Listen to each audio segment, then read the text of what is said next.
is 12th of July 1932, and Tomáš Baťa is looking out of the window of his villa in Zlín, in today's Czech Republic, into the foggy dawn. In an hour he is due to fly to Switzerland. He is about to start up a new factory there, to be run by his eponymous son. After lunch he is to be in Dresden for a change, where he has called a business meeting, and in the evening he will be back in Zlín to consult on the operation of the local factory. In short, one of the ordinary days of the great entrepreneur Tomáš Baťa. Just to get it all done.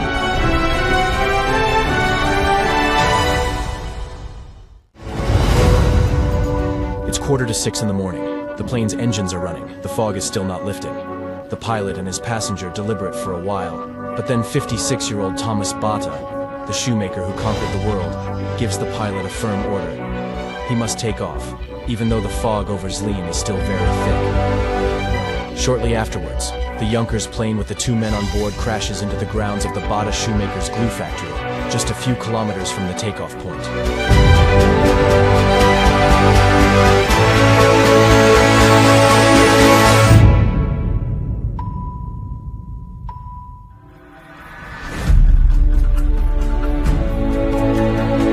Tomáš Baťa was born in Zlín in 1876 to Antonín Bata, a master shoemaker and manufacturer of slippers. Together with his 2 siblings, Anna and Antonín, he grew up in his father's workshop. Tomáš was already the closest to the trade and business. He was not yet 7 when he started to make doll shoes from scraps, which he then sold to his father's co-workers for a small change. His mother died when he was 8. 2 years later, his father remarried and moved with the whole family to Uherské Hradiště. Later, his son Jan Antonín is born to his new wife. He will one day become Bata's collaborator and heir to his empire, but we're getting to that later. Tomáš is only 14 years old now, and is taking his new situation quite hard. His escape is mainly working in the workshop. Everyone already considers him an experienced shoemaker at that time, but he wants more. But his ideas on how to make shoe production more efficient are mostly rejected by his conservative father, and they quarrel about it. But then comes the breakthrough year of 1894. Tomáš is not yet 18 when he, together with his siblings Anna and Antonín, decides to become independent. They will buy out their mother's share, and with the 800 guldens they will open their own workshop in the center of Zlín and start production. But the bet on Wallachian quilted shoes made of broadcloth does not work. After the first year of business, they are on the verge of bankruptcy. Moreover, at that time Antonín is taken to the army, and Tomáš is left alone. And so he starts again, and this time differently. He exchanges broadcloth for canvas in his co-called Bata shoes. Canvas shoes with leather soles soon become a hit. Tomáš receives orders from Prague and even Vienna, from there several thousand pairs. He therefore travels to Frankfurt, where he purchases several hand-powered shoemaking machines, and thanks to them, he is able to not only produce the Vienna order, but also deliver it on time. He then introduces unprecedented work rules in his factory. The working hours are from 6 a.m. to 6 p.m. with an hour lunch break, but at the same time the cobblers receive a regular pay every Saturday, which was not the custom at that time. In 1908, his older brother Antonín dies, and Tomáš becomes the sole owner of the company. His sister Anna had married in the meantime and decided to devote herself to her family. At that time, Bata employs 350 workers and produces over 3,000 pairs of shoes a day. And also, he has to deal with unprecedented problems. For example, where to house his employees. He therefore begins to build the so-called Bata houses in Zlín, the now legendary colony of cubic houses made of bricks with a small garden.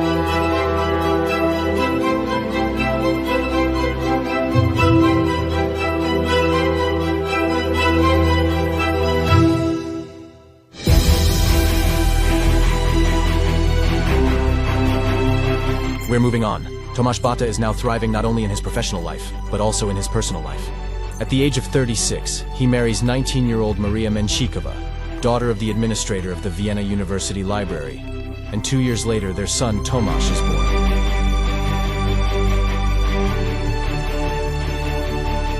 But then comes the First World War, which is a shock for the company. But Bata will find a way to survive economically. He sets off for Vienna with some money in his pocket for the necessary bribes and a grand plan in his head. he'll boot the soldiers. In Vienna, Bata meets with top generals and learns that artillerymen will need lightweight leather boots with canvas uppers, which is exactly what he can make. The order is for 500,000 pairs delivered as soon as possible. Bata accepts without hesitation, but on the condition that his workers will not have to go to war. He will save their lives, provide them with a livelihood, and fulfill his huge order exactly as contracted. But manufacturing for the army is only one part of his business. The other is his network of company stores. Despite wartime inflation, Tomáš Baťa keeps prices almost at the same level as before the war. In addition, he compensates his 4,000 employees for the steeply rising food prices, using his own funds. Thus, at the end of the war, despite the general belief that Bata had made a profit from the war, the company reported a loss of over 3 million crowns. But Bata fulfilled its main goal of preserving the company. But it would soon become clear that the really hard times were yet to come.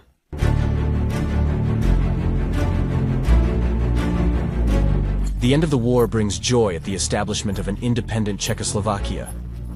But at the same time, a financial crisis is breaking out. People are cashless. Warehouses are full of goods. At that time, Bata would again prove to be a brilliant strategist and businessman. He will reduce the price of shoes by 50%. This discount acts like a magnet on the customer. The competition fails to react, and Bata's cheap shoes completely dominate the market. After years, the company is in huge boom again, and Bata decides to support it even more. He buys more powerful machines, introduces belt production according to Henry Ford's American factories, expands its network of stores abroad, and comes up with the now legendary Bata prices with a 9 at the end. Another revolutionary innovation is the creation of so-called independent economic units in his company. Each department in the production process buys goods from the previous department and sells them to the next department after processing. This has a tremendous effect on the quality of production and the responsibility of the managers. The head of each department has to take over the semi-finished products carefully, because he is personally responsible for them. Bata is also increasingly aware of the importance of promotion. Thus, he establishes his own film studio, which produces groundbreaking commercials for shoe products.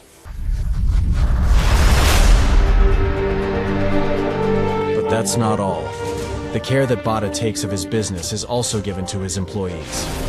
For example, he was not satisfied with the level of education provided to apprentices in state schools. Therefore, he came up with an innovation that he learned in the United States. His employees could attend the so-called Bata School of Work and gain higher qualifications or learn languages. The regime here was strict. For example, physical fitness was also taken care of, but the results did not wait long. 4 years after the outbreak of the crisis, the company employed over 40,000 people and exported over 100 million pairs to 82 countries. Polovina lidí na světě chodí bosa a sotva 5% obyvatelstva světa je dobře obuto.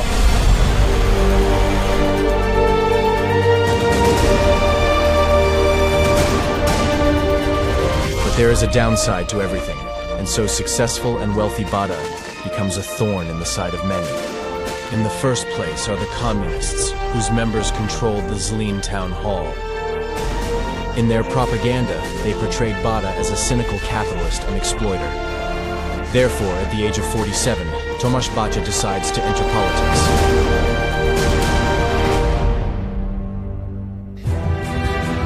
He wins the elections and becomes mayor of Zlín, so he can decide not only on his own factory, but also on the development of the entire city. He promotes the concept of Zlín as a garden city, builds a hospital for his workers, schools for their children.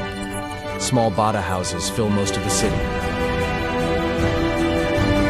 He invites many renowned architects to Zlín, such as Joseph Gočár, Jan Kotera, and Le Corbusier, and turns the city into an agglomeration full of functionalist architecture. The Baťa enterprise itself is no longer just a shoe manufacturing.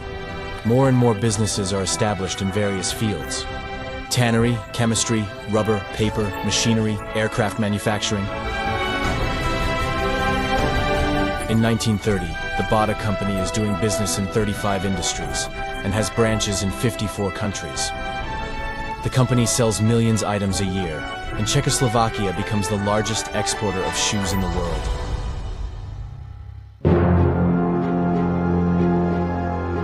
Tomáš Baťa, and with him all his companies, are at their peak. But then comes that tragic 12th of July, 1932. That morning, according to all meteorological data, there was only local fog over Zlín. Tomáš Baťa checked that it was already clear 20 kilometers away. That is why he insisted on his pilot, and they took off. The pilot was reluctant and suggested that they postpone the takeoff, but his boss refused. He took the seat next to the pilot, gave the order, the plane took off, and disappeared into the fog. After 8 minutes of flight, it crashed. Both Tomáš Baťa and the pilot were dead at the scene.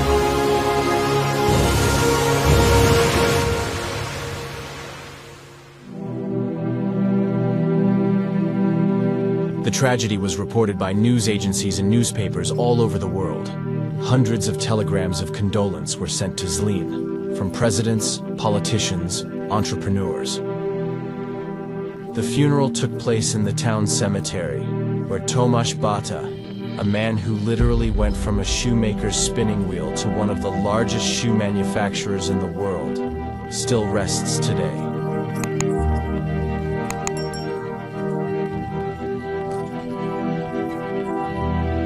But his legacy, especially his ideas about connecting business and the life of the whole community, lives on.